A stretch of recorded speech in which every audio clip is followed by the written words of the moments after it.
अब हम बात करते हैं सिंह यानी लियो राशि वालों की। आपकी राशि में चंद्र ग्रहण से यह महीने की शुरुआत हो रही है और आपकी राशि मतलब आपके आत्मविश्वास, आपका शरीर, आपकी पर्सनैलिटी, इन सब चीजों में एक मेजर शिफ्ट आने वाला है। और सबसे बड़ी बात क्या है कि लोग अब आपको देखने का नजरिया चेंज करने वाले हैं। और फिर आपकी राशि से सप्तम भाव यानी कुंभ राशि में 4 प्लेनेट एक्टिव स्टेट में बैठे होंगे। और फिर आपका जो अचानक घटनाओं का भाव है ना, अष्टम भाव, वहां पे शुक्र शनि के साथ बैठे होंगे और यहां पे शुक्र जो है ये उच्च राशि के भी कहलाएंगे। और फिर आपकी राशि से 11वें भाव में जो बृहस्पति हैं ये भी मार्गी हो जाएंगे, यानी इच्छा पूर्ति के घर में मार्गी बृहस्पति, आपकी इच्छा पूर्ति की शुरुआत। और अगर काम कारोबार की बात करें तो बिजनेस पार्टनरशिप में कोई ना कोई कहासुनी हो सकती है, या आपको कंपटीटर जो है ना आपके ऊपर हावी होते हुए दिखाई दे सकते हैं।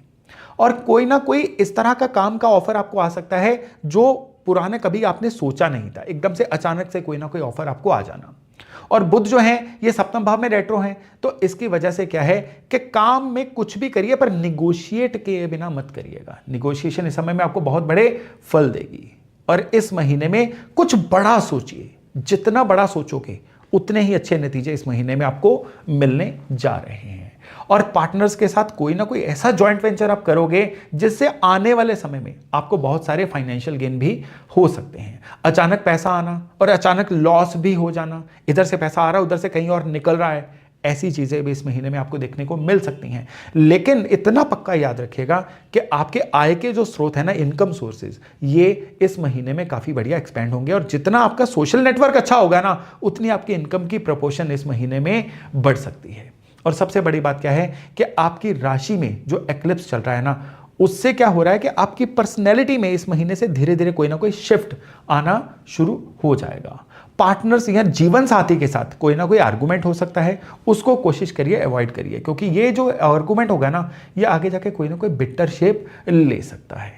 और हेल्थ की बात करें ना, सर या किसी ना किसी तरह की न्यूरो की कोई दिक्कत, आंखों की कोई ना कोई दिक्कत, गर्दन से ऊपर वाले अंगों की कोई ना कोई परेशानी, और ऐसी परेशानी जो केतु की वजह से सही से डायग्नोज भी ना हो पाए, ये इस महीने में आपको परेशान कर सकती है। पित्त दोष आपको इस महीने में और खराब कर सकता है, इसलिए मसालेदार भोजन या जंक फूड से यथासंभव बचिए। और इस महीने में ना आपका ईगो बहुत बढ़ सकता है। आप उसको सेल्फ रिस्पेक्ट समझोगे, लेकिन सामने वाले को वो ईगो समझ आएगा। इसलिए जितना हो सके थोड़ा सा डाउन टू अर्थ रहिए, ईगो को जितना अवॉइड कर सकते हैं वो करिए।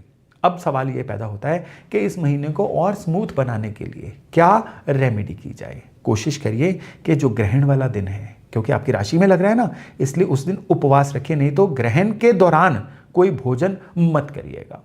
और डेली, इस महीने में डेली आप आगे रूटीन में इसको चाहे मत करिए, सूर्य उपासना जरूर करिए। सूरज को जल देने के बाद आदित्य हृदय स्तोत्र का पाठ सुनिए या करिए। नहीं कर सकते हैं तो कम से कम इसको ऑडियो पे चला के सुन ही लीजिए। केवल इतना भर करना आपके लिए पूरी तरह से इस महीने में हेल्थ और किस्मत के कनेक्शन खोलने जा रहा है।